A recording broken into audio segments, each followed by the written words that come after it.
18절부터 20절까지 우리 다 한 목소리로 함께 읽겠습니다. 그는 몸인 교회의 머리시라.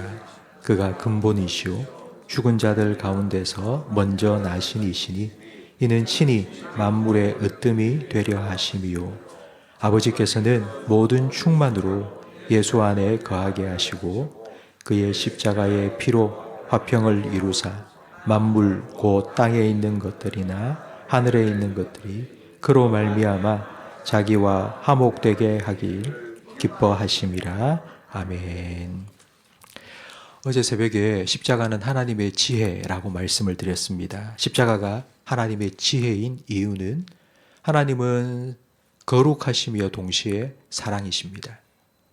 사랑과 공의라는 하나님의 성품 그 어느 쪽도 조금이라도 손상시키지 않고 심판과 구원을 완성시킨 것이 바로 십자가이기 때문입니다.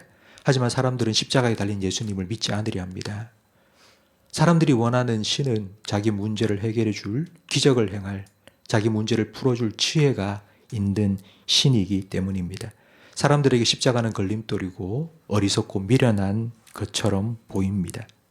우리는 그 십자가에 달린 예수님을 나의 주님으로 믿고 따르는 성도들입니다. 오늘 우리가 함께 읽은 19절 말씀에 보면 아버지께서는 모든 충만으로 예수 안에 거하게 하셨다고 말씀합니다. 하나님께서는 자기의 모든 것을 예수님 안에 담아 우리에게 보내주셨습니다. 예수님은 단지 선생으로 우리에게 오신 것이 아닙니다. 예수님께서는 우리에게 어떤 사상이나 이론이나 정신을 가르쳐 주시기 위해 오지 않으셨습니다. 예수님은 자기 자신을 우리에게 주시기 위해 오셨습니다. 우리를 위해 생명 주시고 우리를 구원해 주시고 우리와 함께 해 주시기 위해서 예수님이 오셨습니다. 이런 예수님을 나의 주님으로 믿고 따르는 사람들이 모인 곳이 교회입니다. 오늘 본문 18절은 우리 교회의 머리가 예수님이라고 말씀합니다. 우리 18절 말씀을 다시 한번 다 같이 읽겠습니다. 그는 몸인 교회의 머리시라. 그가 근본이시요 죽은 자들 가운데서 먼저 나신 이시니 이는 친히 만물의 으뜸이 되려 하심이요. 교회의 머리 되신 예수님을 세 가지로 지금 설명을 하고 있는데요. 첫 번째는 그가 근본이시라고 말합니다. 근본이라는 말은 창세기 1장 1절에 나오는 태초라는 말입니다. 예수님은 태초의 창조주로서 모든 만물의 생명을 주신 생명의 근원이라는 뜻입니다. 두 번째로 죽은 자들 가운데서 먼저 나신이라고 소개해 줍니다. 죄로 인하여서 예수님께서 주신 생명이 죽음의 통치 아래에 들어가게 되었는데 그 죽음의 권세를 깨뜨리고 처음 부활하신 분이 예수님이라는 뜻입니다. 그리고 세 번째로 이는 친히 만물의 으뜸이 되려 하심이라고 설명하고 있습니다. 예수님께서는 처음 창조 때처럼 다시 새 생명을 주시는 생명의 근원이 되셨다는 뜻입니다. 이 예수님이 교회의 머리이십니다. 아무도 아멘을 안 하시네요. 이 예수님이 우리 침산제일교회의 머리이십니다. 머리와 몸은 붙어 있어야 됩니다. 머리하고 몸이 따로 떨어져 있다? 생각만 해도 끔찍합니다. 바늘 가는데 실 가는 것처럼 예수님 가면 그의 몸된 교회는 따라가야 합니다. 예수님께서는 누구든지 나를 따라오려거든 자기를 부인하고 자기 십자가를 지고 나를 따라오라고 말씀하셨습니다. 그러면 교회는, 교회에 함께 모인 우리 성도는 어떻게 자기 십자가를 지고 우리를 위해 십자가 지신 예수님을 따라갈 수 있을까요? 첫째는 십자가를 기억하는 교회가 되어야 합니다. 어제 새벽에 유월절에 대해서 말씀을 드렸습니다. 이스라엘은 1월 1일을 유월절로 지킵니다. 1년 중에 가장 중요한 날을 유월절로 지킵니다. 유월절이 되면 유월절 양을 잡아 나눠 먹으면서 하나님께서 애굽의 노예였던 우리를 어떻게 하나님 백성 삼으셨는지를 서로 이야기하면서 하나님 백성됨을 감사하고 기뻐합니다. 만약 이스라엘 백성 중에 그 어느 누구라도 유월절을 지키지 않으면 이스라엘 백성 중에서 추방시켰습니다. 왜냐하면 유월절을 지키지 않는 사람은 하나님을 모르는 사람이라고 간주하고 이스라엘 백성이 될 자격이 없다고 여겼기 때문입니다. 이렇게 중요한 유월절을 왜 우리는 지금 지키지 않을까요? 우리도 지키고 있습니다. 우리는 유월절의 성취인 성찬식을 합니다. 예수님께서는 주님께서 다시 오실 그날까지 교회는 반드시 성찬을 하면서 자신을 기념하라고 명령하셨습니다. 예수님을 기념한다는 건 우리 현충일 때 다 같이 묵념 이렇게 하는 것이 아닙니다. 유월절 어린 양 잡아먹듯이 예수님의 살과 피, 어린 양이신 예수님의 살과 피를 상징하는 떡과 포도주를 한 사람 한 사람이 다 먹고 마십니다. 이렇게 함으로 예수님의 죽음이 나의 생명이 되었다는 것을 기억합니다. 1972년 10월 3일 우루과이 대학의 럭비팀 40명이 칠레 대학팀과 경기를 하기 위해서 비행기를 타고 안데스 산맥을 넘어가고 있었습니다. 갑자기 눈 폭풍을 만나서 비행기가 추락을 하게 되었습니다. 그 추락하는 와중에 12명이 죽고 33명이 살아남았습니다. 워낙 높은 산이었기 때문에 구조될 때까지 72일이나 걸렸는데요. 그 72일 지나는 동안 17명이 또 추위와 굶주림 속에 죽었습니다. 그러니까 살아서 구조를 받은 사람은 16명입니다. 마실 물은 눈을 먹으면 되는데 먹을 양식은 어디서 구하겠습니까? 여러분 그 72일 동안 16명이 뭘 먹고 그 산 꼭대기에서 살아남았겠습니까? 뭘 먹었을까요? 죽은 자기 친구들의 시신을 조금씩 잘라서 그걸 먹었습니다. 여러분 너무 끔찍하다고 생각되시죠? 그때 구조를 받은 생존자 중 호세라는 청년이 이렇게 말했습니다. 저는 학생 시절 교회에 빠진 적이 없습니다. 교회는 다녔지만 예수님을 믿지는 않았습니다. 사고가 나서 너무 배가 고파 살기 위해서 죽은 친구의 시신을 잘라 먹을 때 문득 교회에서 했던 성찬식이 생각났습니다. 교회를 다닐 때 수없이 성찬식에 참여했지만 그때는 그냥 빵과 포도주를 먹었을 뿐이었습니다. 그러나 죽은 친구의 살 조각을 손에 들었을 때 예수님의 살과 피를 먹고 마셔야 내가 생명을 얻는다는 게 무슨 뜻인지 이해되었습니다. 성도 여러분, 우리는 지난 주일 성찬식을 했습니다. 예수님의 살과 피를 먹고 마신다는 것은 이런 의미입니다. 예수님은 하나님의 아들로 영원한 생명을 가진 분입니다. 우리에게 그 생명을 나누어 주시기 위해서 예수님께서는 십자가 위에서 살을 찢으시고 피를 쏟아 주셨습니다. 우리는 그 살과 그 피를 상징하는 떡과 포도주를 먹고 마시며 십자가를 기억합니다. 예수님께서는 이걸 명령하셨습니다. 교회의 머리는 예수님이고 교회의 머리 대신 예수님을 따르는 몸이 되도록 예수님께서는 성찬을 하면서 십자가를 기억하라고 우리에게 명령하셨습니다. 이 십자가를 기억해야지만이 우리는 자기 십자가를 지고 예수님을 따라갈 수 있습니다. 두 번째로 교회는 십자가를 선포해야 합니다. 예수님은 누구든지 나를 따라오려거든 자기 십자가를 지고 따라오라고 말씀하셨습니다. 자기 십자가는 자기가 못 박혀 죽을 십자가입니다.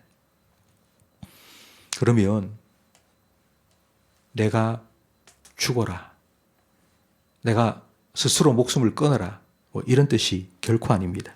그럼 내가 무엇이 죽어야 되는지 갈라디아 5장 24절에 말씀해 줍니다. 그리스도 예수의 사람들은 육체와 함께 그 정욕과 탐심을 십자가에 못 박았느니라. 십자가를 선포하면 우리 마음속 깊은 곳에 은밀하게 숨어있는 정욕과 탐심이 드러납니다. 그때 내가 지고 가고 있던 십자가를 그 자리에 세우고 그 위에 올라가야 됩니다. 내 탐심과 정욕을 십자가에 못 박아야 합니다. 미국 일리노이 주에 해몬드라는 도시가 있는데 그 도시에는 아주 유명한 교회가 하나가 있습니다. 해몬드 제1장로교회인데요. 이 교회가 유명해진 이유는 강대상을 방탄유리로 막았기 때문입니다. 담임 목사님이셨던 잭 헤일스 목사님은 십자가 설교를 자주 했습니다. 어느 날 십자가 설교를 하고 있는데 앉아있던 사람 중에 한 사람이 벌떡 일어나 품에 있던 권총을 꺼내서 그냥 쐈습니다. 다행히 총알은 비껴 나갔는데요. 그날 이후로 강대상에 방탄유리를 설치했습니다. 이런 일이 일어난 이유가 뭘까요? 십자가는 심기를 불편하게 만듭니다. 십자가는 사람들의 심기를 불편하게 만듭니다. 십자가를 이야기하면 죄 이야기를 하지 않고서는 할 수 없습니다. 죄 문제를 건드리지 않고 십자가를 말하면 단지 남을 위한 희생정신, 봉사정신을 말할 뿐입니다. 예수님께서 나를 위해 십자가에 죽으셨다는 걸 믿으려면 먼저 내가 그 십자가에 달려 죽어야 할 죄인이라는 걸 인정해야 됩니다. 그런데 죄인이 제일 듣기 싫어하는 말이 무슨 말인지 아세요? 너 죄인이다. 이거 제일 듣기 싫어합니다. 왜냐하면 너 죄인이야 이런 말은 내가 지금까지 잘 살려고 노력해온 내 인생을 전부 다 부정하는 것과 같이 느껴지기 때문입니다. 예수님 당시 종교 지도자리였던 바리새인과 서기관들이 예수님을 죽였습니다. 그들이 예수님을 죽인 이유는 예수님께서 그들을 향하여 이 회칠한 무덤아, 겉은 거룩한 척 번드르르한데 속은 죄로 썩어 문드러지고 있다고 책망하셨기 때문입니다. 만약 자기가 정말 그렇지 않다면 웃어 넘겼을 겁니다. 아이고 그건 네 생각이고 하고 넘겼겠죠. 근데 그게 진짜였던 거예요. 예수님이 그 말씀을 듣자마자 저놈 저거 죽여야 되겠다. 그리고 예수님을 죽인 것입니다. 성도 여러분, 성경 말씀은 좌우에 날선 예리한 수술칼과 같습니다. 마치 우리의 몸을 가르고 해부하고 수술하는 것처럼 우리 안에 은밀한 정욕과 탐심을 드러냅니다. 그렇게 하시는 건 우리를 정죄하기 위해서가 아닙니다. 우리를 회복시켜 주시고 예수님을 따르는 참된 그리스도인으로 변화시켜 주시기 위해서입니다. 혹시 여러분 교회 와서 설교를 듣다가 혹시 여러분 마음에 불편함을 느끼신 적이 있습니까? 뭔가 불편하고 뭔가 듣기 싫고 뭔가 찔리고 그렇다면 하나님께서 수술을 시작하신 거고요. 예수님께서 회복을 시작하신 것입니다. 그때 회피하지 말고요. 거부하지 말고요. 여러분 조금만 더 말씀 앞으로 십자가 앞으로 나아가시기 바랍니다. 십자가는 수술만 하는 게 아니고요. 십자가는 우리를 회복시켜 줍니다.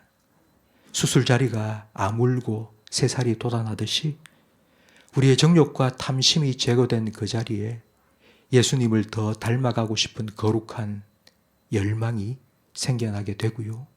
거룩한 변화가 시작되게 될 것입니다. 성도 여러분, 신앙생활은 예수님을 따라가는 것입니다. 우리의 머리 대신 예수님을 몸된 우리가 따라가는 것입니다. 그런데 신앙생활을 막 시작하신 분들, 그게 아마 여러분의 자녀일 수도 있고요. 우리 교회 처음 오신 새가족일 수도 있습니다. 근데 이들은 예수님을 모릅니다. 모르는데 어떻게 따라가겠습니까? 그래서 그들은 예수님을 따라가기 전에 먼저 예수 따라가는 사람들을 따라갑니다. 그래서 바울은 나는 여러분을 예수님께 중매해주는 중매자라고 말했습니다. 근데 저는 우리를 가이드라고 표현하고 싶습니다. 패키지 여행 가면 여행 가이드가 저를 따라오세요 하고 막 이제 인도해 갑니다. 우리 내일 주일날 부활절 연합 예배를 가면요, 우리 교육자들이 침산제 이렇게 피켓을 들고 저를 따라오세요 하고 자리로 인도해 줄 건데요, 그게 가이드입니다. 우리는 영적인 가이드입니다.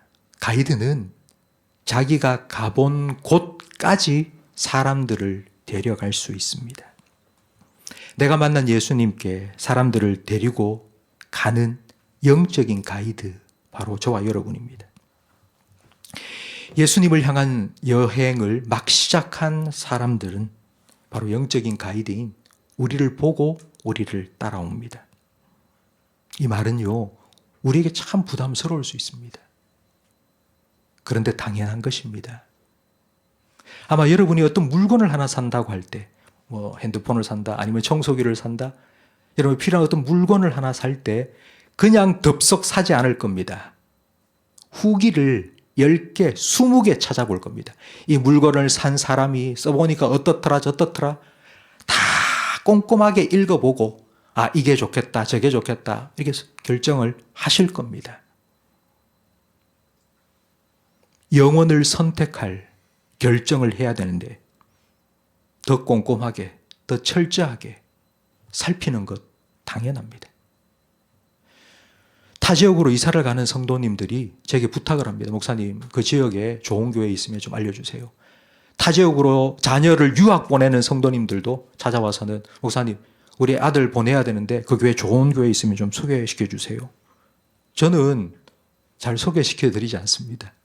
제가 가보지도 않고 신앙생활도 안 한 그 교회 인터넷만 찾아보고 이게 좋다 저게 좋다 제가 어떻게 말합니까? 그래서 이렇게 말씀을 드립니다. 몇 교회 다녀보세요. 그 교회 가서 교회 분위기를 살펴보세요. 목사님 설교도 들어보고요. 성도들 표정을 잘 살펴보세요. 그리고 천천히 한 달이든지 두 달이 되든지 기다려서 그렇게 결정하세요라고 말씀드립니다. 성도 여러분, 저는 우리 교회가 이런 교회가 되었으면 좋겠습니다. 교회를 찾는 사람, 예수님을 만나고 싶은 사람이 우리 교회 와서 저를 통하여, 여러분을 통하여 예수님을 따라갈 수 있는 그런 교회가 되기를 간절히 바랍니다. 누가 와도 아, 이 교회는 정말 예수님이 주인이야. 이 교회의 머리는 예수님이야. 이 교회 성도님들은 전부 자기 십자가를 지고 예수를 따라가고 있어. 라고 느낄 수 있는 그런 교회가 되기를 바랍니다. 예수님 오늘 본문 20절 말씀처럼 땅에 있는 것들이나 하늘에 있는 것들이 다 십자가로 말미암아 자기와 화목하게 되는 것을 기뻐하십니다. 예수님께서는 이 일을 하라고 저와 여러분을 교회로 부르셨습니다. 우리가 먼저 예수님을 따라가고 영적인 가이드가 되어서 다른 사람들을 데리고 예수님을 따라갈 수 있도록 그렇게 우리를 불러주신 것입니다. 성도 여러분, 이 사명을 잘 감당할 수 있는 저와 여러분이 되고 우리 교회가 되기를 간절히 바랍니다. 단지 십자가가 꼭대기에 달려있는 교회 아니고 모일 때마다 십자가를 기억하고 십자가가 선포되고 십자가를 사랑하고 십자가를 자랑하는 그런 교회가 되기를 간절히 바랍니다. 우리 교회가 우리 모든 성도님들이 머리 대신 예수님을 따라 자기 십자가를 지고 가면서 그 예수님을 더 알아가고 닮아가는 그런 교회가 되기를 간절히 바랍니다. 성도 여러분, 이런 성도가 되고 이런 교회가 되기를 원하는 소원을 담아서 우리 함께 찬양하겠습니다.